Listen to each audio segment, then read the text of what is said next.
Thank you honourable chairman साहब। ये सारे ग्रांट्स जो सरकार प्रस्तुत कर रही है, ये हमें पेस कॉन्सेप्ट के माध्यम से परखने चाहिए। Pace, plan, allocate, coordinate and execute. Plan किया जा रहा है कि पीएचई में 3,241 करोड़ दिए जाएंगे, इरिगेशन और फ्लड कंट्रोल में 1,606 करोड़ दिए जाएंगे, फॉरेस्ट इकोलॉजी और एनवायरनमेंट डिपार्टमेंट में 1,524 करोड़ दिए जाएंगे। पर इस पैसे का प्रयोग किस प्रकार से हो रहा है? Plans fail not due to individual inefficiency but systematic deficiencies and resource mismanagement.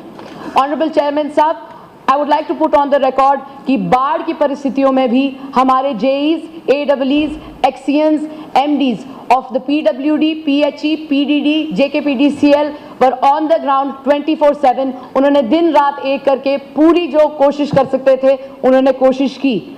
सब लोग मदद करना चाहते हैं, पर उनको मदद करने के लिए जो औजार देने हैं वो हमने देने हैं, उसकी जिम्मेवार हम हैं। हमें बेहतर प्लानिंग करनी ही होगी। गर्मी के मौसम आ रहे हैं। अगर हम अपनी कॉन्स्टिट्यूएंसी की ही बात करें तो क्राल ट्रिंगल में, गलाली में, कटल बटाल में आज भी नॉन फंक्शनिंग पीएचई डगवेल्स हैं। अगर हम बग्गे और समराल की बात करें, वहाँ नए बोरवेल की ज़रूरत है। अगर हम पीएचई स्टेशंस की बात करें तो कन्याला, उरलानी, बटसू में अभी भी जो प्लांट्स हैं वो टेम्पररी फंक्शन कर रहे हैं। अगर कुछ खराब हो जाए तो उसका ऑल्टरनेट क्या है? There is a lack of standby pump sets at PHE stations like at Kishanpur. Motors की ज़रूरत है फिल्ट्रेशन प्लांट्स में, जैसे कि जखेड़ी, सानू, गलाली और गंधीर नाला। अभी कुछ महीनों में बारिशों की परिस्थितियां भी फिर से आने वाली हैं। वर्षा के कारण इरिगेशन कुल्स, लोकल नाले डैमेज हुए हैं। सिल्ट अभी भी डिपॉजिटेड जो है वहीं पर पड़ी है और क्रेट्स जो थे वो भी टूट गए।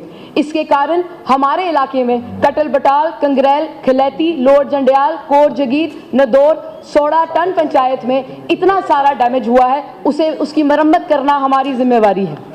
आपको ऑनरेबल चेयरमैन साहब सच बताएं तो बारिश की एक बूंद पड़ती नहीं है तो हमें घबराहट शुरू हो जाती है कि वो परिस्थितियां फिर से ना बन जाएं जो अगस्त और सितंबर के दौरान हुई थी।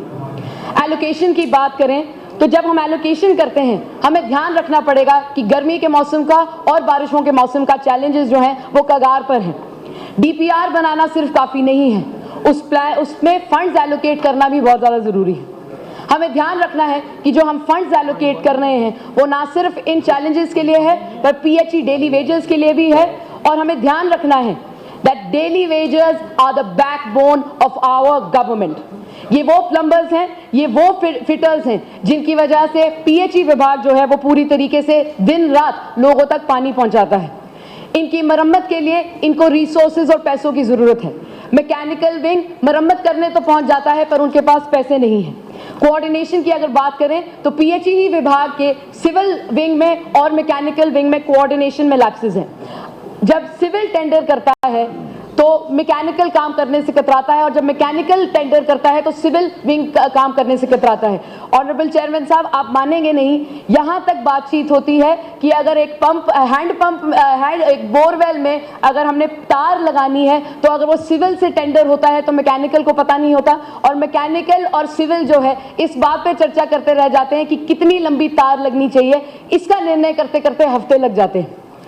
पीएचई, पीडब्ल्यूडी और बीडीओ के बीच में कोऑर्डिनेशन ना होने के कारण जहां जहां अच्छी खासी सड़कें बनी हुई हैं, अच्छी खासी टाइल वर्क हुई हुई है, वो उखड़ती हैं पाइप लगाने के लिए, पर एक बार फिर उसकी मरम्मत के लिए जो रिसोर्सेज हैं वो अवेलेबल नहीं रहते। पीएचई, पीडब्ल्यूडी और पीडीडी की कोऑर्डिनेशन जो फॉरेस्ट और वाइल्ड लाइफ डिपार्टमेंट के साथ है वो भी, उस पर भी गौर फरमाना बहुत ज़रूरी है। पथवाड़ ब्रिज का जो प्रोजेक्ट है वो काफ़ी देर पहले का अप्रूव हो चुका है, पर क्योंकि क्लियरेंसेज वाइल्ड लाइफ और फॉरेस्ट के माध्यम से नहीं आई हैं उसमें रुकावटें होती हैं। पथवाड़ एक ऐसा इलाका है ऑनरेबल चेयरमैन साहब, आप मानेंगे नहीं, आज भी वहाँ पर मोबाइल कनेक्टिविटी नहीं है। वहाँ एक छोटी बच्ची है, उसका नाम सावितू है। सावितू और उसकी सहेलियों को जब भी अपनी ऑनलाइन क्लासेस करनी पड़ती हैं या कोई भी फॉर्म भरना पड़ता है उन्हें काफ़ी किलोमीटर जाकर चलना पड़ता है ताकि उनको मोबाइल कनेक्टिविटी आए। अगर फॉरेस्ट और वाइल्ड लाइफ डिपार्टमेंट थोड़ा इस पर संग्राम लें तो ऐसी जो रुकावटें हैं 2026 में जो नहीं होनी चाहिए वो भी हो जाएं।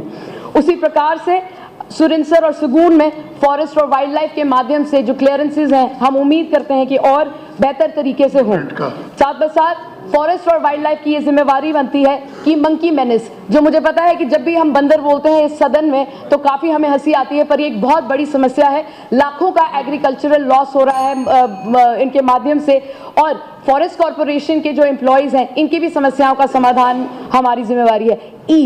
एग्जीक्यूशन बहुत ज़रूरी है कि जो हम पैसे देते हैं उनकी एलोगेशन, उनकी कोऑर्डिनेशन और उनकी एग्जीक्यूशन ना सिर्फ पैसों में कागज़ों में रह जाए, पर ज़मीनी तौर पर भी एग्जीक्यूट हो, और इस प्रकार का एग्जीक्यूट हो कि हमें उम्मीद रहे कि जो सरकार यहाँ पर काम करेगी, चाहे वो ट्रेजरी बेंचेस के हो या अपोजिशन बेंचेस के हो, हम गर्व से कह सकें कि हमने सिर्फ कागज़ों में नहीं काम छोड़ा, हमने उसको ज़मीनी तौर पर भी उतारा। आपका बहुत बहुत धन्यवाद।